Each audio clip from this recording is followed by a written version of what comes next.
ஆலங்குடி அருகே நெடுவாசல் கிராமத்தில் உள்ள நாடியம்மன் கோவிலில் 13 ஆண்டுகளுக்கு பிறகு நடைபெறும் வைகாசி விசேஷ திருவிழாவை முன்னிட்டு 3000த்திற்கும் மேற்பட்ட பெண்கள் முளைப்பாரி எடுத்து வந்து வேண்டுதல்களை நிறைவேற்றினர்.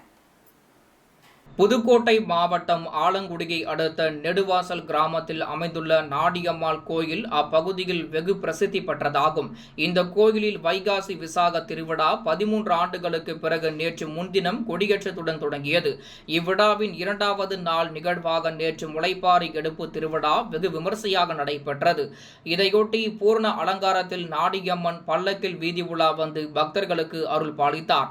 பல்லக்கை பின்தொடர்ந்து 3000த்திற்கும் மேற்பட்ட பெண்கள் முளைப்பாறையை தலையில் சுமந்தபடி கும்மியடித்து ஊர்வலமாக சென்ற காட்சி காண்போரை கவர்ந்தது. மேலும் முளைப்பாரி ஊர்வலத்தில் வாலிபர்கள் ஆட்டம் பாட்டத்துடன் கொண்டாட்டத்தில் ஈடுபட்டனர்.